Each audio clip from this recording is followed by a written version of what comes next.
心降服于你，在你怀中平静安稳，无比的安息。亲爱的天父，感谢你。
各位弟兄姐妹平安，平安。我们在礼拜天一起起立来敬拜我们的神 ，Yeah， 一起拍手。耶和华是我的主，必不致动摇。有耶和华的帮助，还要惧谁呢？耶和华是我牧者，必不致缺乏。有耶和华作我荆棘，必全然得胜。耶和华是我思维的盾牌，是我的荣耀，有时叫我抬起头的神。一宿虽然有哭泣，早晨我们必欢呼。你是我的磐石，我的帮助。现在跟旁边人说，老师今天很开心，早上可以看到你，我要听到你说。耶和华是我的主，必不致动摇。有耶和华的帮助，还要惧谁呢？耶和华是我牧者，必不致缺乏。有耶和华作我荆棘，必全然得胜。耶和华是我思维的盾牌，是我的荣耀，有时叫我抬起头的神。一宿虽然有哭泣，早晨我们必欢呼。你是我的磐石，我我的帮助。耶和华是我四围的盾牌，耶和华是我四围的盾牌，是我的荣耀，又是叫我抬起头的神。营救虽然有哭泣，早晨我们必欢呼。你是我的磐石，我的帮助。你是我的，你是我的磐石，我的帮助。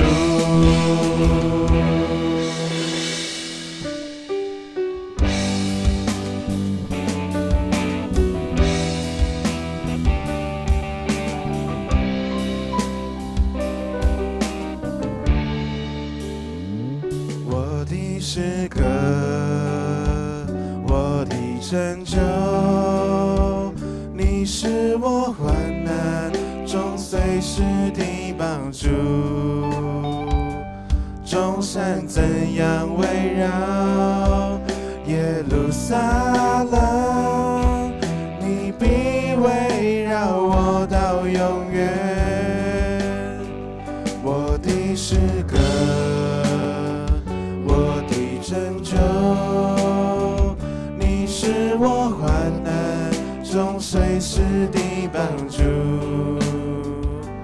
众山怎样围绕耶路撒冷，你必围绕我到永远。主你是我力量，主你是我高台，坚固磐石我信靠，你必不动摇。主你是我力量，主你是避难所，我的盼望只在乎你。我的诗歌，我的诗歌，我的拯救，你是我患难中随时的帮助。众山怎样围绕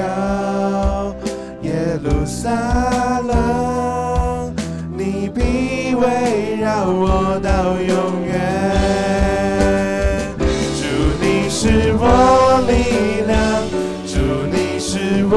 高台，坚固磐石我信靠，你必不动摇。主你是我力量，主你是避难所，我的盼望只在乎。主你是我们的力量，主你是我力量，主你是我高台，坚固磐石我信靠，你必不动摇。主你是我力量，主你是避难所，我的盼望只在乎你。主你是我力量，主你是我高台，坚固磐石我信靠，你必不动摇。主你是我力量，主你是避难所，我的盼望只在乎你。主啊，感谢你是我们的力量，你也是我们的高台。我们的心要坚定在你身上，眼目也要专注于你。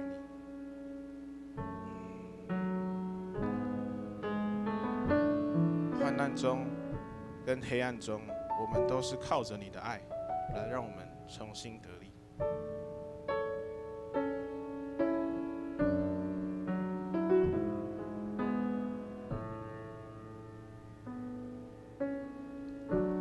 耶稣基督，圣洁美丽，无人能及。自我气息，毫无保留，为我舍命。你的爱使我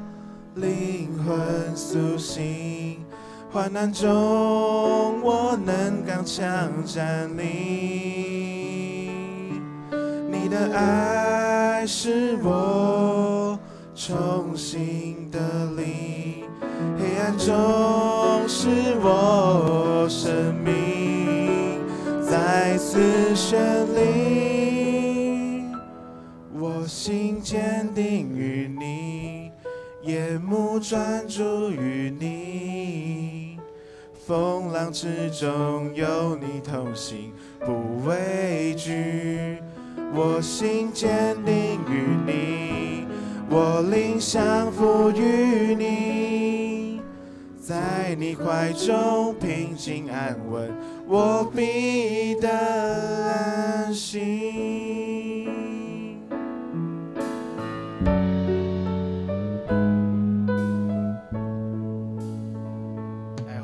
会唱的，邀请各位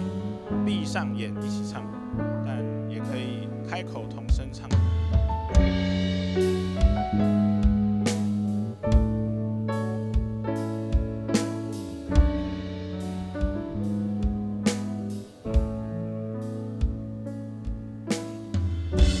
耶稣基督，圣洁美丽，无人能及，赐我气息，毫无保留为我舍命。你的爱使我灵魂苏醒，患难中我能刚强站立，你的爱使我重新得力，黑暗中使我生命再次绚丽，我心坚定于你，眼目专注于你，风浪之中有你同行，不畏惧。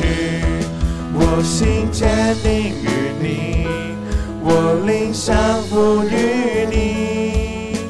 在你怀中平静安稳，我必得安息。你的爱使我灵魂苏醒，患难中我能刚强站立，你的爱使我重新得力，黑暗中使我生命再次绚丽，我心坚定于你，眼目专注于你，风浪之中有你同行，不畏惧。我心坚定于你，我灵降服于你，在你怀中平静安稳，我必得安息。我心坚定于你，眼目专注于你，风浪之中有你同行，不畏惧。我心坚定于你，我灵降服于你，在你怀中平静安稳，我必得安息。我们一起来低头做一个祷告。亲爱的天父，感谢你带领我们来到你的殿中，此刻我们愿意将一切的烦忧、一切的忙碌和思绪都交托在你手中，求你安静我们的心，让我们来单单的专注于你。主啊，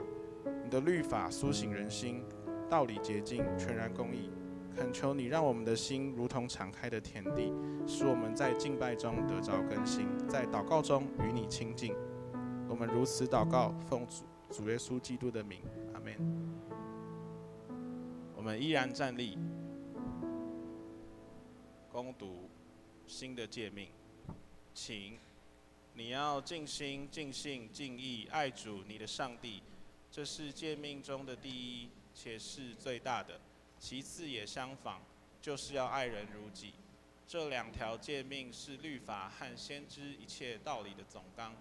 我赐给你们一条新命令，乃是叫你们彼此相爱。我怎样爱你们，你们也要怎样相爱。你们若有彼此相爱的心，众人因此就认出你们是我的门徒了。请坐。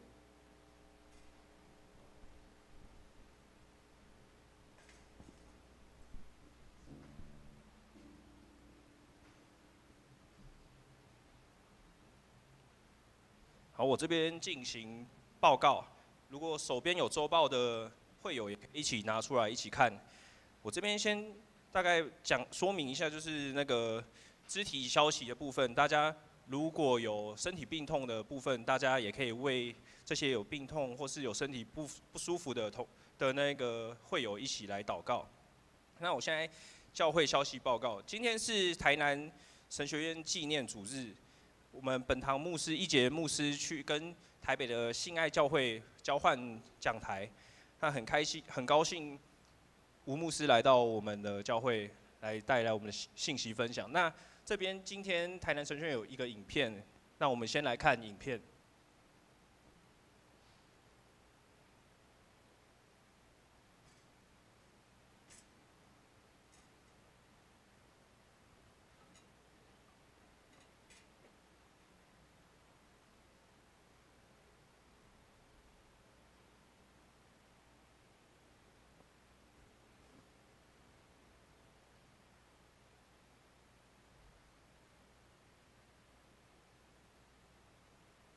Well, right now my address is the RMS Titanic. After that, I'm on God's good humor. And how is it you have means to travel?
亲爱的众牧长以及弟兄姐妹，大家平安。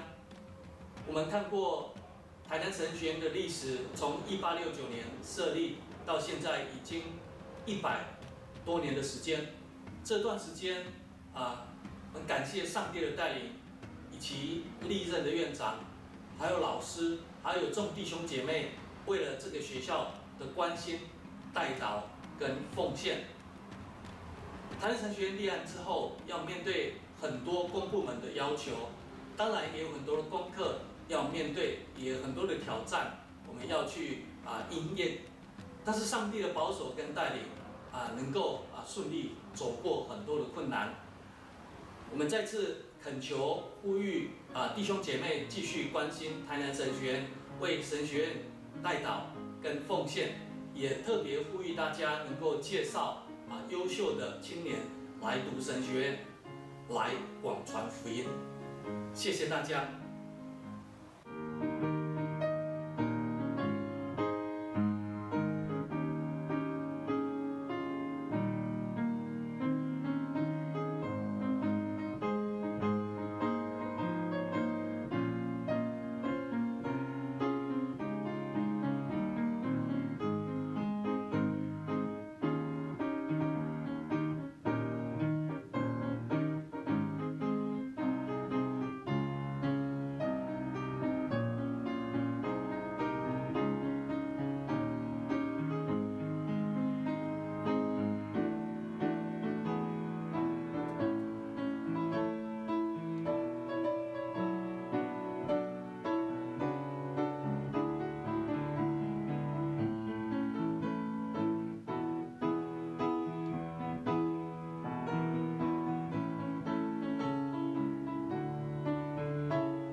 好，影片到这边，我们请吴牧师来为我们补充报告。各位弟兄姐妹，大家平安。我是台北信爱长老教会的吴千柱牧师。我今天代表台南神学院到贵会来请安跟讲道。那我们刚才从这个学院里面制造的这个短影片我们大概可以知晓说这个台南神学院的历史跟它近代的这个发展那台南神学院从这个1865年马雅各牧师英国的宣教师来台湾开始，他就积极的栽培传道人，开始做宣教的工作。那在1903年的时候，由英国宣教师巴克里牧师建造了这个学院的第一栋宿舍就是学舍那之后由黄章辉牧师那陆续的建造相关的礼拜堂跟相关的教室跟学生宿舍，一直到发展到至今大概100多年的历史。那在不久之前的前几年我们也参与这个立案那所以这个目前的这个少子化的过程里面，招生也非常的辛苦但是传福音跟训练这个传道人，培育传道人跟教师的养成仍然是需要大家的关心跟支持过去在1872年的时候，马偕牧师来台湾北部宣教的时候，他在台湾30年的岁月里面，曾经建立60多间的教会，但是他过去建立的60多间的教会其实目前已经不在了。好，那最主要的原因就是因为没有足够的传道人。好，那我们现在有牧师陪伴我们，那教导我们信仰，然后关心我们，为我们代祷，或是在各方面的指导我们可能都已经很习惯，也不觉得为意但是时间如果拉长来讲的话，没有牧师陪伴跟培育的这个教会它其实慢慢会萎缩掉就是如果你有机会到宜兰或是罗东那边去的时候，你可能有机会会碰到姓接的人。那你碰到姓接的人，你一听就知道说他的祖先一定是基督徒，因为他的祖先姓接嘛。好，那他为什么会姓接？就是他曾经得过福音，然后他就是感念马偕牧师传福音给他们，所以他们就改成他们的姓，想要姓成接，就姓接可是你发现他姓接，可是他已经在拜拜了那所以我们的信仰的人生里面有传道人的陪伴其实是一件非常重要的事情。那今天牧师代表台南神学院来跟大家请安，那也请大家来关心台南神学院的经营跟他所从事的这些工作。愿我们不管多少的现金，我们都是的奉献都是有机会参与在神学院的经营跟传道人的养成。好，那这边简单的报告，也请大家为台南神学院来奉献。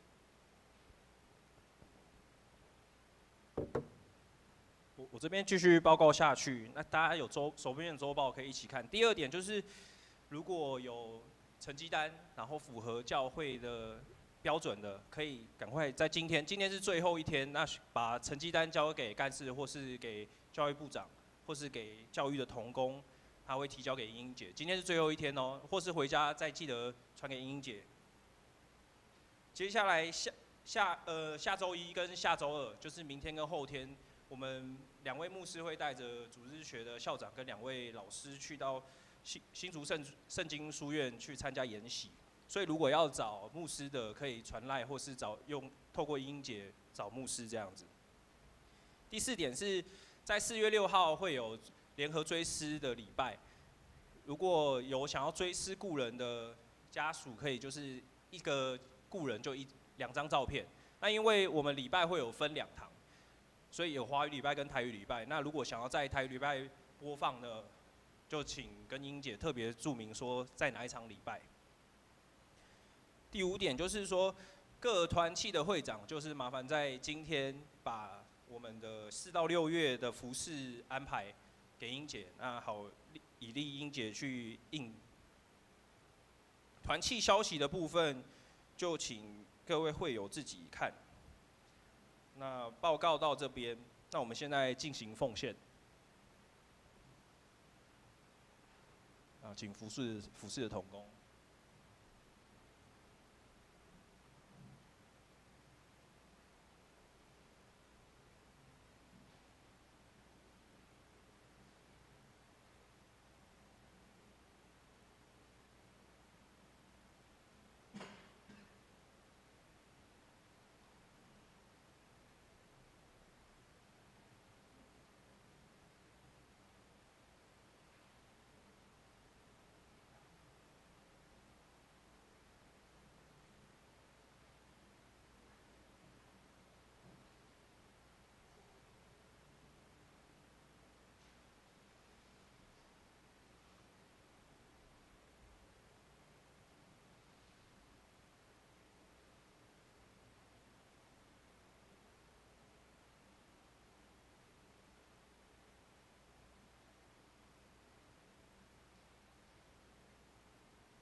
我们一起低头来做祷告。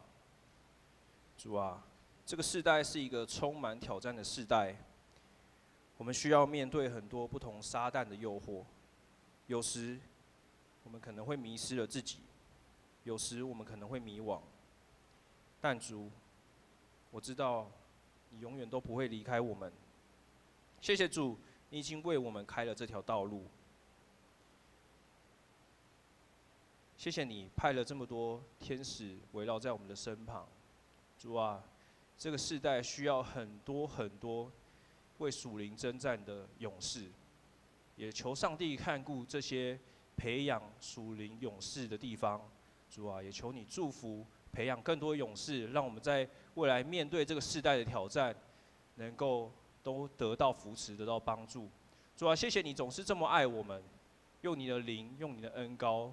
浇灌我们。或许有时候我们面对挑战，我们会跌倒，但主，我们知道，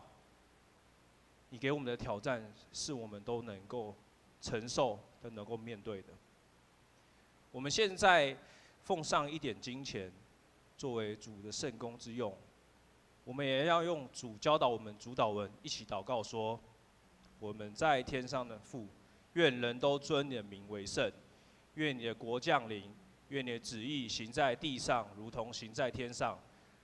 日用的饮食，今日赐给我们，免我们的债，如同我们免了人的债，不叫我们遇见试探，救我们脱离凶恶。因为国、权柄、荣耀，全是你的，直到永远。阿们。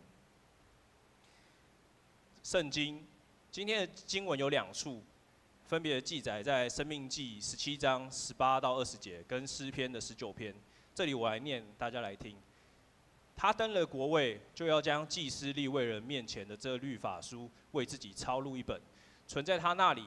要平生诵读，好学习敬畏耶和华他的上帝，谨守遵行这律法书上一切言语和这些律例，免得他向弟兄心高气傲，偏左偏右，离了这诫命。这样，他和他的子孙便可以在以色列中，在国位上年长日久。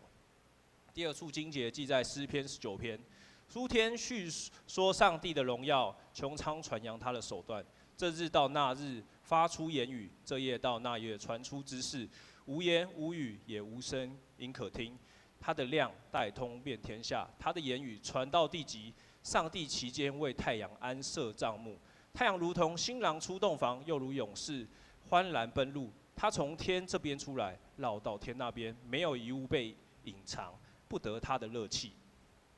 耶和华的律法全备，能苏醒人心；耶和华的法度确定，能使愚人有智慧；耶和华的训词正直，能快活人的心；耶和华的命令清洁，能明亮人的眼目；耶和华的道理洁净，存到永远；耶和华的典章真实，全然公义，都比金子可羡慕，且比极多的金金可羡慕，比蜜甘甜，且比蜂房下滴的蜜甘甜。况且你的仆人因此受警戒，受着这些便有大赏。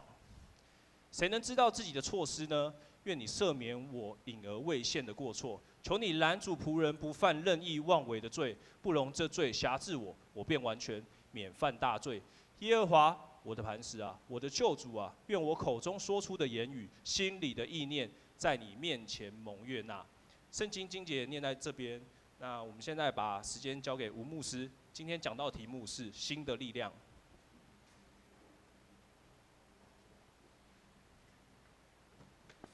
我们一起来祷告。亲爱的主耶稣，我们今天选读圣经里面2段经文，要一起来学习信仰的功课。我们恳求圣灵上帝，你开我们的眼睛，让我们能够看出圣经当中教导的美妙，同时帮助我们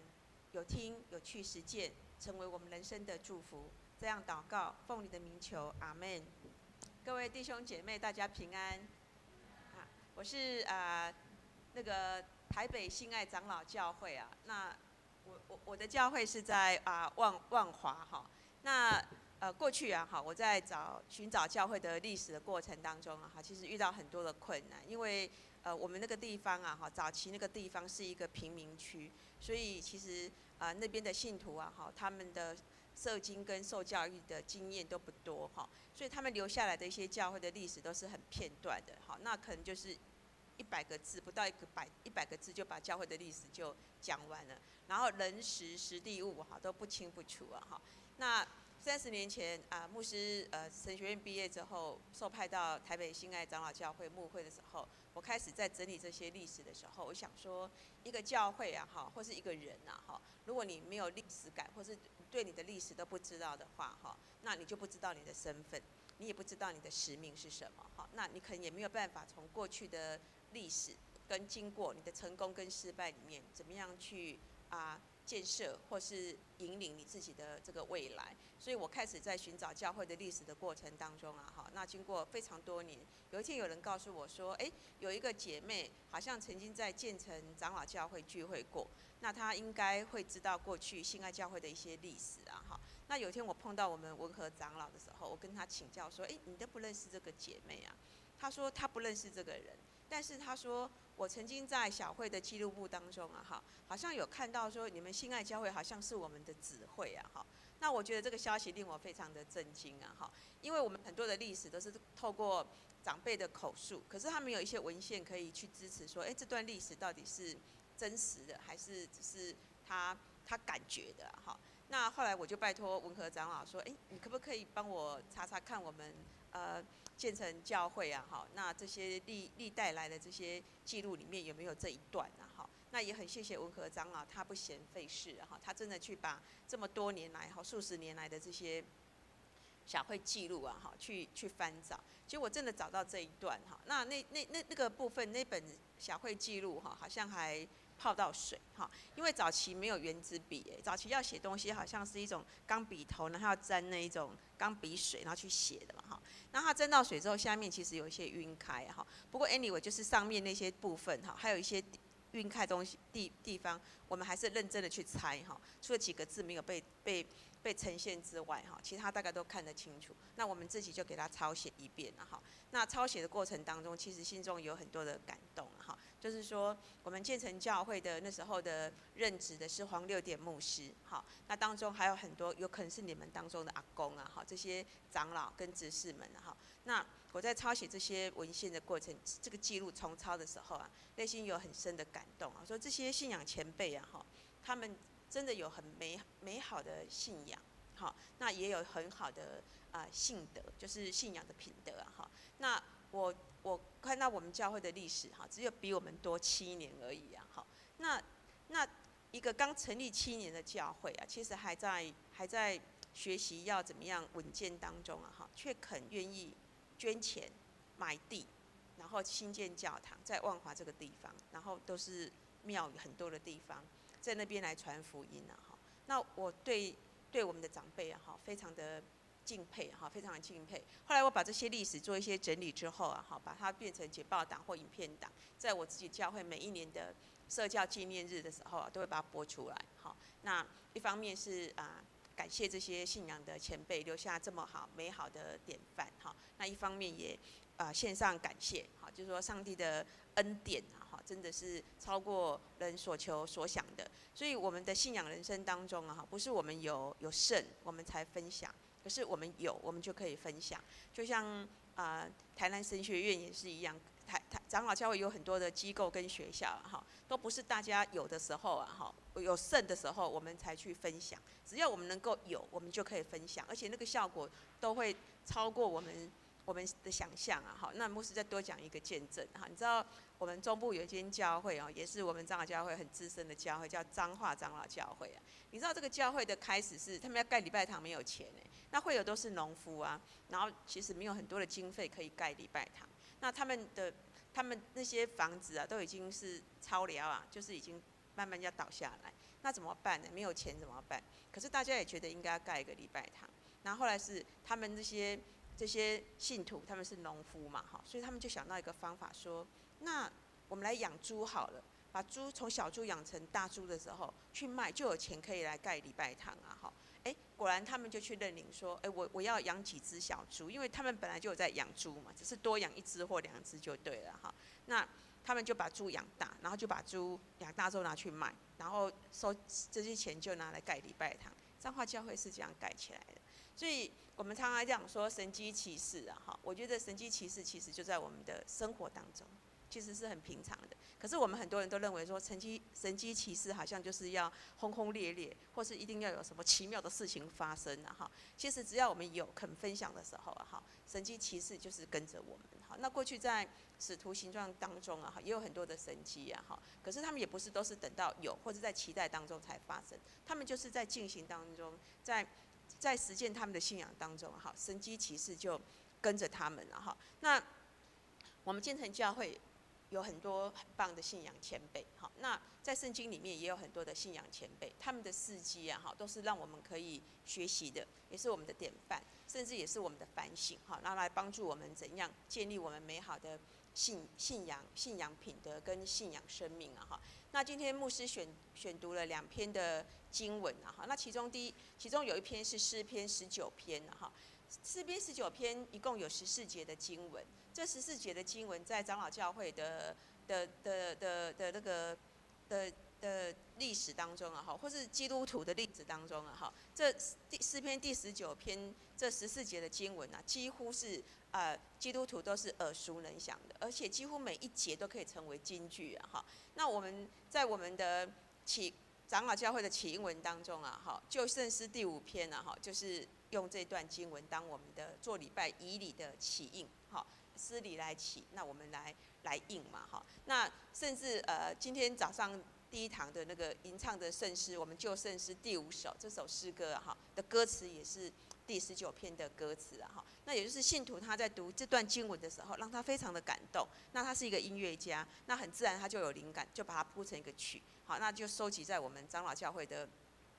圣诗里面来。那从1964年，我们长老教会有第一本圣诗，我们现在使用教会。现在建成教会使用这本圣诗，就是1965年的时候哈，那编辑的，一直用到现在，哇，好多年了，5、60年的圣诗，我们都一直在吟唱，那也一直里面第5篇也是我们的起应文啊，我们一直在读这个第19篇呐哈。那第19篇这个诗文呐哈，也是一位信仰前辈，叫做大卫他写的。好，那大卫哈我们都知道他是一个牧羊人，也是以色列的第2任的国王啊哈。那可是我们不要忘记啊哈，他除了是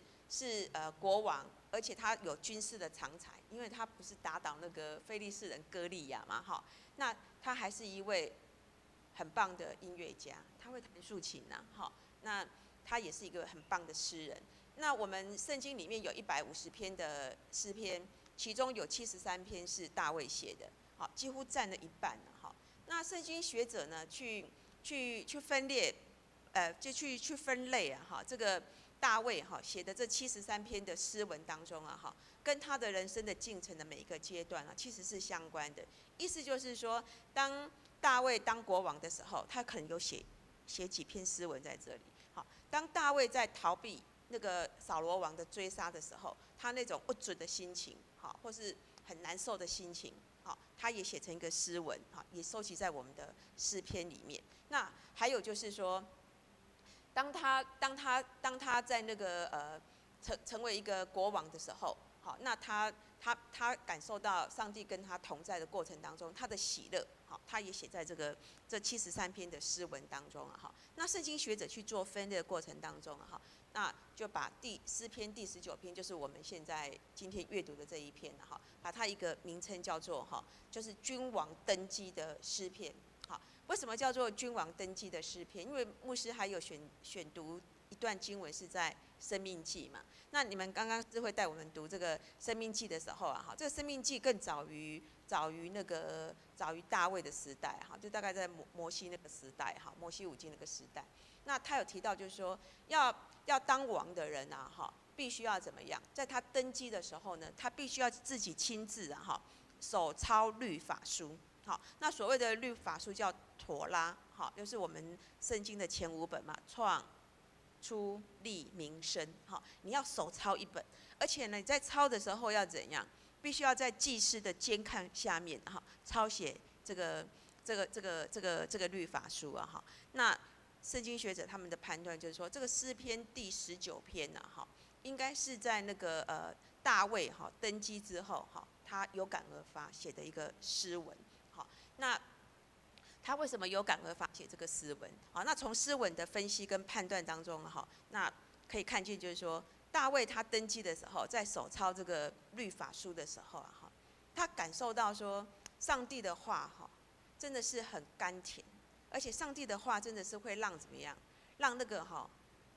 愚昧的人呐哈会变聪明，好，让那个眼睛看不到的人眼睛会睁开啊哈。甚至他说，上帝的话，上帝的教导啊，哈，比黄金更可贵，比蜂蜜更甜美啊，哈。那这是他在抄写圣经的过程当中啊，哈，他的心得。那他从抄写圣经、阅读上帝的话语当中，满满的那种心情啊，哈，他把它化成一篇诗文，好，就是我们现在看到的诗篇第19篇啊，哈，就是这篇诗文。那这篇诗文呢，哈，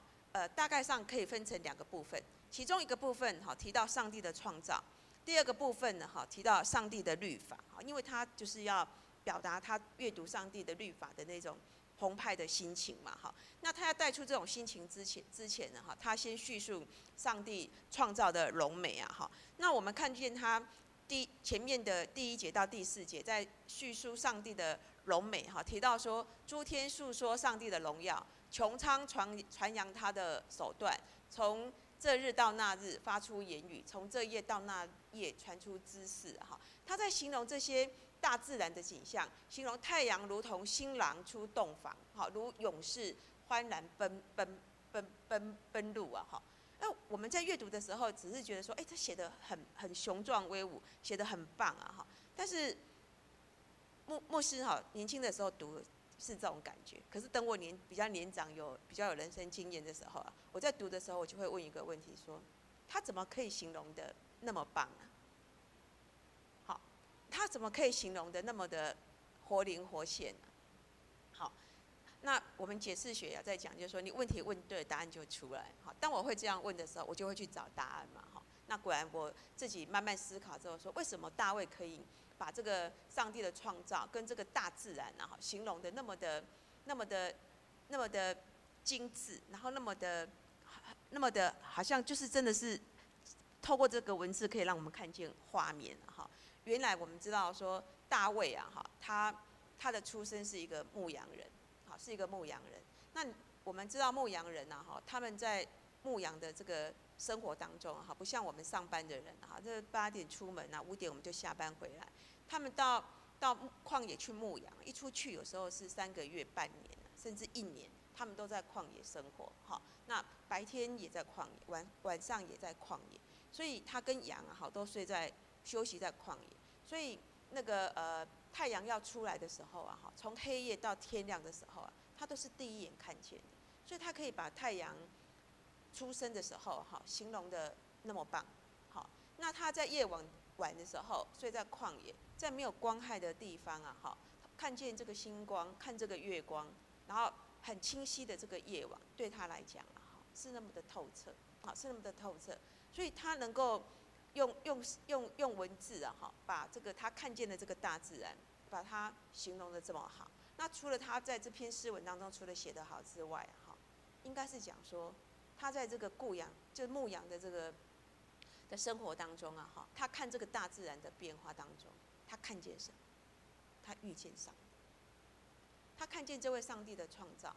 是多么的奇妙。好，那我们看见大卫的人生里面啊，他的人生其实也是高山低谷啊，起起落落，高高低低啊，哈。但是因为在他的生命当中啊，他曾经在这个旷野牧羊的当中，通过这个大自然的变化，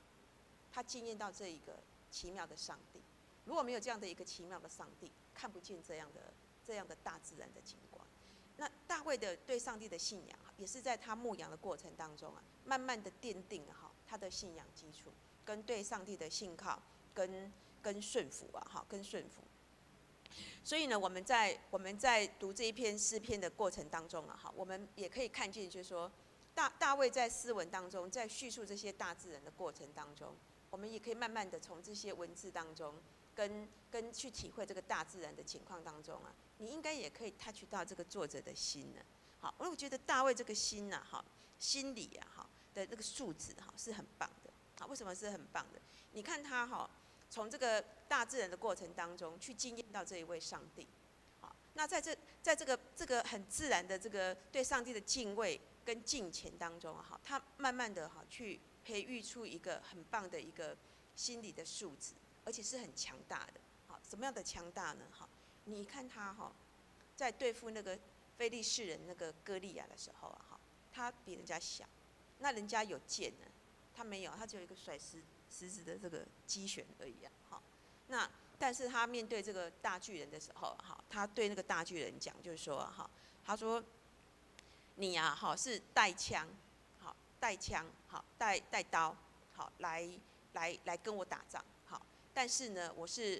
是奉啊，那个我们的上帝耶和华上帝的名啊，来跟你打仗，是来跟你打仗。好，那这位上帝呢，就是你们刚刚被你侮辱的那一个一无是处、没有用的那个以色列的军队的上帝。好，一个人可以对一个比他对手还要强大的一个对手这样子跟他讲，他说你是带刀、带剑、带枪，来，我说的枪是那种长长那种枪，不是我们说的 biang biang biang 那种枪。那我呢，我是奉上帝耶和华上帝的名，来跟你对抗，就你就看见到他那个内心的强大，他不怕。好，那你也看他后来也打胜那个歌利亚嘛，那第二个，你看到他的那个心理素质啊，除了很强大之外，他对上帝的敬畏跟束缚啊，也表现在他跟拔示巴犯罪这一件事情。好，那大卫人生很大的缺点就是这一件事情。好，他就是跟人家的太太好发生奸情，甚至呢好还设计把人家的先生给杀死，借刀杀死嘛。好，那这件事情上帝很不高兴，所以有叫先知来告诉他。那我们都知道这个故事的发展了哈。大卫被先知这样戳破之后啊，哈，他的反应是马上认罪，他不是狡辩，好，他不是狡辩。那从这个过程里面，我们也看见到他心理素质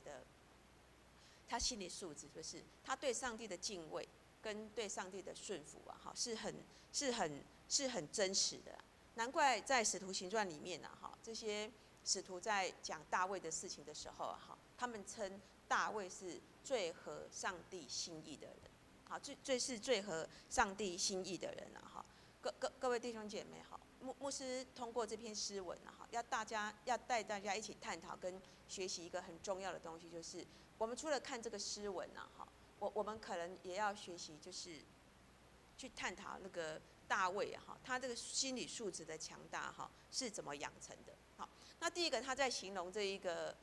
大自然的时候，当然是跟他在牧羊的生活有关系。好，那后面接到就是说他在叙述，就是这个诗篇第二个部分，他叙述到上帝的律法。好，那他提到上帝的律法可以让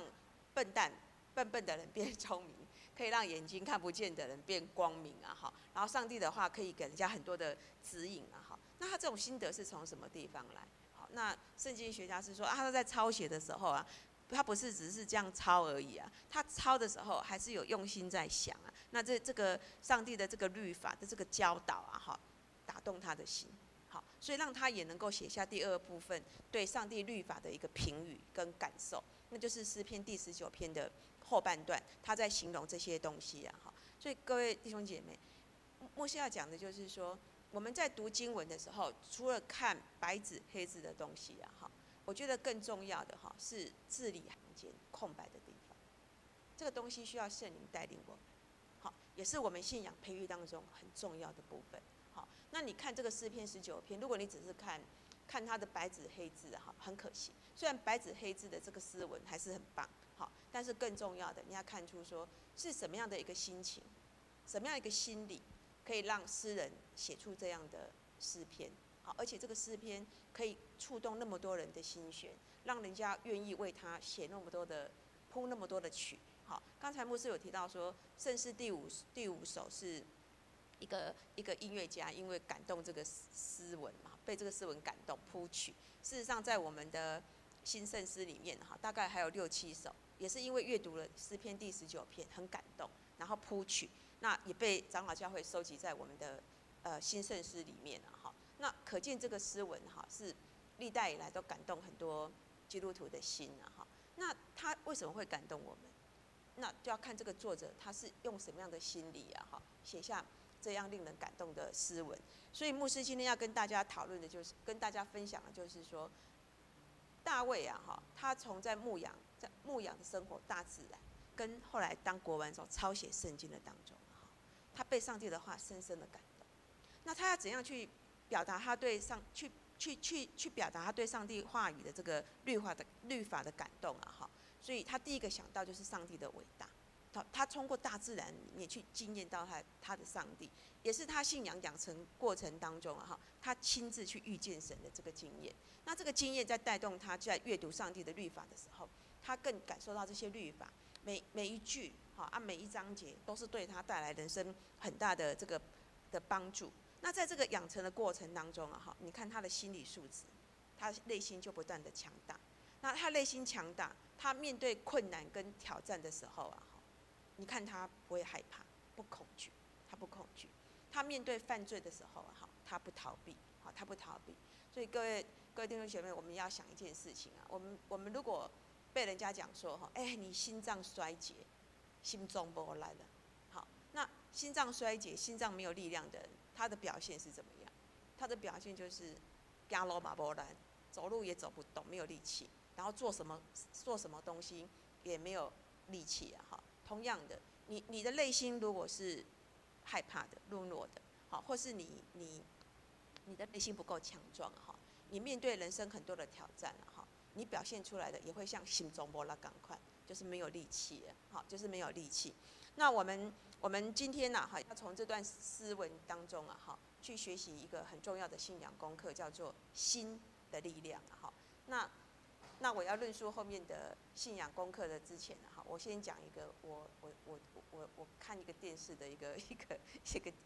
经验哈，就是不是经验，就是一个故事。我看一个日本电视台啊，哈，那有一个日本的记者，他跑到那个游乐园当中哈，去访问在游乐园玩耍的那个小朋友。好，那他问他们说，你们在这个游乐园里面玩呐，哈，那这所有游乐园里面这些设施啊，哈，你们最喜欢的是哪一个游乐园的设施啊，哈？那因为你们跟牧师距离游乐园的年纪哈，我比较远，你比较近，然后请问你们，如果是你们呢，哈，游乐园里面呢，哈，哪个设施你们最喜欢？啊？海盗船还有没有？啊？碰碰车、云霄飞车，好，我们的会友哈是我们的会友，我有问过我们的会友哈，我觉得他们可能就是他们是绵羊，他们说溜滑梯，好多小朋友比较喜欢溜滑梯啊哈。不过答案真的问出来就是云霄飞车，好，那记者非常的惊讶哈，那他问的那些小孩子都是就是整群在那边靠过来嘛哈，那他就问其中里面最小的那个小朋友，我看他大概小学1年级哈。他就问他说：“云霄飞车很可怕，好，你不会害怕吗？”就那个小孩子就想了一下，就回答那个记者，他说：“我妈妈更可怕，所以云霄飞车不可怕。”好，我听他这样讲的时候，我跟你们一样，我觉得我也笑出来哈。可是这个节目看完之后哈，他这个小朋友回答这个简短的对话哈，还是一直在我的心中我就一直在想，就是说。这个小朋友哈，他为什么会这样回答？好，那我自己就感受到，就是说，哦，原来我们的心呐，哈，我们的心呐，哈，很特别呢，好，我们的心很特别哈。当你的心哈已经平衡，这个东西呀哈，比这个东西更可怕的时候，你就不会觉得这个是可怕。好，那如果你再静静的去想想看。我们对恐惧跟安全感好，是从什么地方来的？也是从你的心来的。你开始感到恐惧的时候，是从心里面感到恐惧。你觉得有安全感，也是因为你的心里面觉得有安全感。那这个告诉我们一件很重要的事情啊，哈，因为心呐，哈，心可以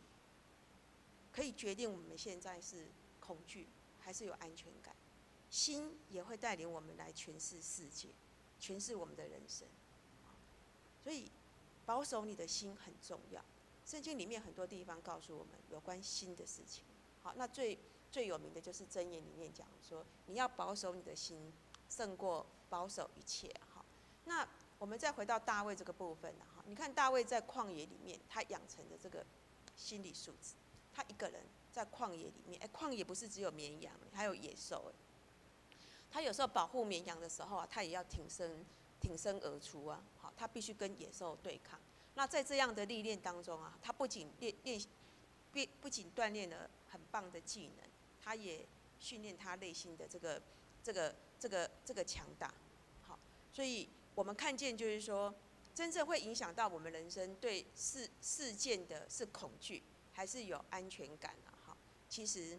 不是在事件的本身，而是在你内心的感受。好，你的内心如果拥有真正的安全感的话，那这一个事情就不是一个会让你恐惧跟害怕的事情啊！哈，那人内心的力量啊！哈，内心的力量跟你的信念就是你相信的那件事情啊！哈，是有关系的。人的信念呢，好，可以带出恐惧，也会带出这个安全感，然后安全感。那我们做基督徒的，我们都有这样的经验了哈。当我们的心是依靠神的时候啊，我们就有安全感，哈。所以当我们知道说上帝掌管我们的生命，好，那我们就相信我们的生命会有一个稳固的基础，我们就不会害怕跟恐惧啊，哈。那最后在诗篇当中19篇当中啊，好，大卫还特别提到一件事情，罪。他说求上帝保守他不要犯罪。那大卫他非常在意罪，好，就是说不管是明着犯罪，或是无意间犯的罪，他都恳求上帝不要让他犯罪，好，因为他深切的体会到，就是说，如果人有罪，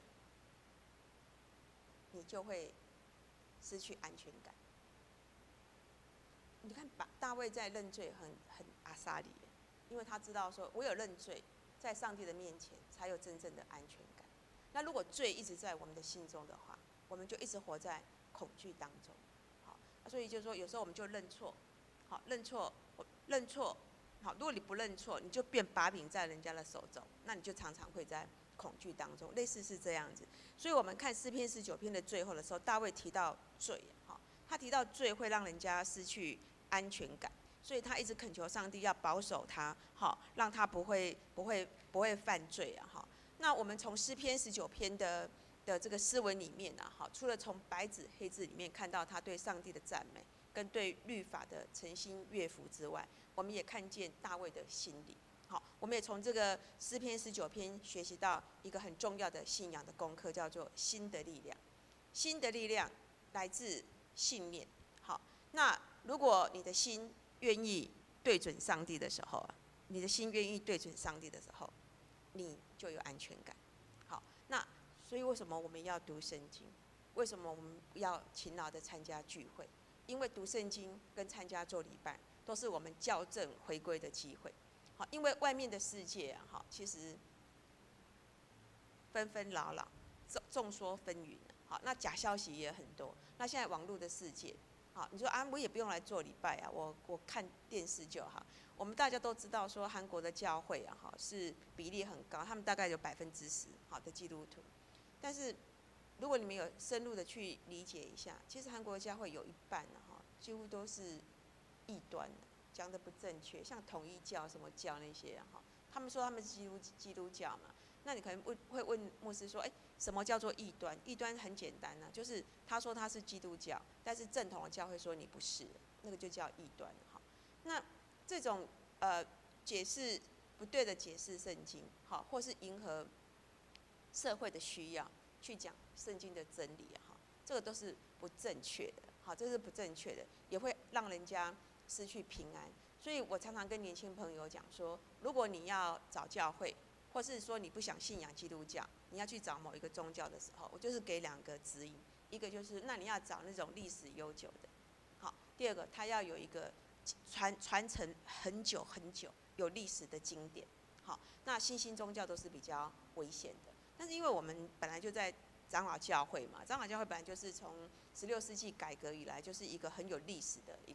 个宗派，好，基督教宗派。另外我们也有传承很久的经典，就是我们的圣经嘛，好。但是我们这些很宝贵的东西，我们信徒有时候不太在意，好，我们没有好好的去读圣经，好，我们有读到是就像大卫说的，上帝你的话比黄金更宝贵，比蜂蜜更甜蜜吗？好，那就是因为我们也很少去读圣经，或是我们的做礼拜也哩哩啦啦，所以我们常常就是没有办法把我们的心对准上帝，我们偏掉。当我们偏掉的时候，我们就很容易失去安全感。当我们偏掉的时候，我们的内心也不强大，好，我们心理素质也会被影响，好，也会被影响。所以我们需要把我们的心对准上帝。好，那在我们的信仰人生当中啊，好，我们也学习那个大卫，就是说我们愿意敬畏上帝，也愿意顺服上帝的教导，并且愿意说，我听到，我也要行道啊，好，也要行道，把我们的心对准上帝，我们就有安全感。好，那无论我们人生当中遇到任何的挑战，好，牧师跟你们都一样，不管我们年纪多大，哈，我们每个人的人生都有挑战，但是只要把我们的心对准上帝的时候，无论遇到任何的挑战，都是能够刚强站立的，也都能够持有在耶稣基督里面的那份平安跟喜乐。好，这个东西是你要亲自去体验的，别人跟你讲啊，好，你也只是看白纸黑字啊，好，好，所以牧师常来讲说，我们读圣经最重要的就是那个字里行间，哈，圣灵要揭露给我们学习的很重要的信仰功课，哈。所以今天我们来研读这2段经文，除了学习说，诗篇第19篇是一个大卫登基抄写圣经律法书之后他的心情，然后所写下的一首诗篇之外，我们也去学习大卫的心理的养成。好，那我们来做礼拜，我们读圣经，也是在养育我们的内心，帮助我们就是把我们的心能够对准我们的上帝啊，哈。那在上帝的话语当中啊，得到真正的力量。那我们也学习大卫，让我们的心成为上帝的居所，让我们成为被神所喜悦的人，好，那也是蒙福的人，让我们成为上帝恩典的出口。如果我们成为上帝的恩典的出口，恩典要从我们流出去，我们也是先得恩典的人呐，哈。那每个跟我们在一起的人，或是我们所爱的人，也能够跟我们一起能够享受跟分享这份从上主来的恩典。我们一起来祷告。亲爱的天父上帝，我们今天从大卫所写的诗文当中学习到信仰的功课，叫做心的力量。恳求天父上帝，你保守我们，在我们人生当中都有起伏，高高低低。但是如果我们的心都是对准上帝的时候，无论遇到任何的挑战，喜怒哀乐、悲欢离合，我们都能够刚强站立，也都能够从耶稣基督里面得到充足的平安跟喜乐。恳求主你建立我们的心，我们建立我们的心，在我们心中做主，让我们的心成为上主你的居所，成为你所喜悦的人。我们这样祷告，奉你的名求，阿们。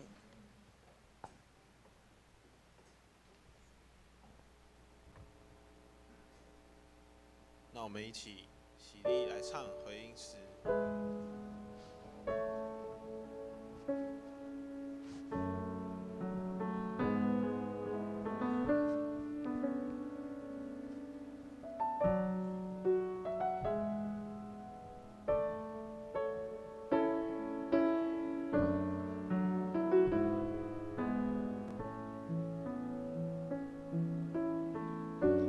耶稣基督，圣洁美丽，无人能及，赐我气息，毫无保留，为我舍命。你的爱是我灵魂苏醒，患难中我能刚强站立。你的爱是我重新得力，黑暗中是我生命再次绚丽。我心坚定于你，眼目专注于你，风浪之中有你同行，不畏惧。我心坚定于你，我灵降服于你，在你怀中平静安稳，我必得安息。我心坚定于你，眼目专注于你，风浪之中有你同行，不畏惧。我心坚定于你，我灵降服于你，在你怀中平静安稳，我必得安息。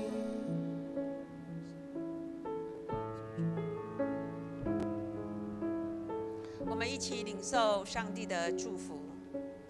愿天父、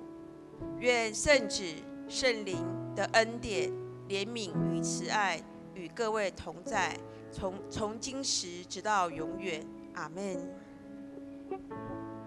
那我们一起来唱最后一首歌。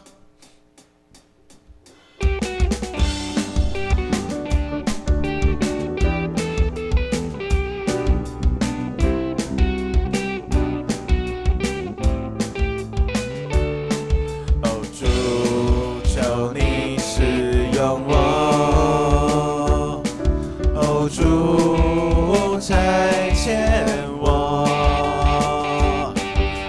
被掳的释放，瞎眼的看见，叫那受压制的自由。大声说，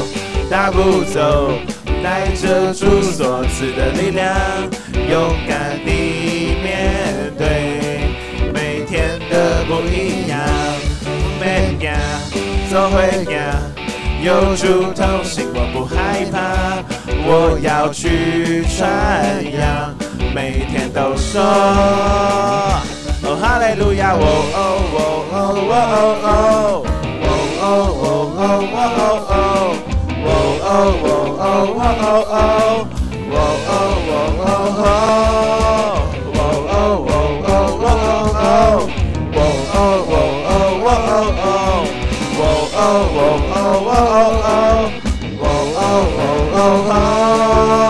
哦，大声说，嘿，大步走，嘿，带着主所赐的力量，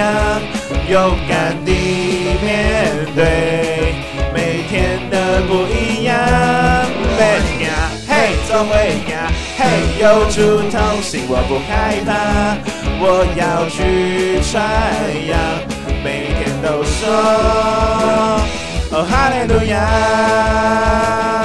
哦哈利路亚，哦哈利路亚，哦哈利路亚，哦哈利路亚。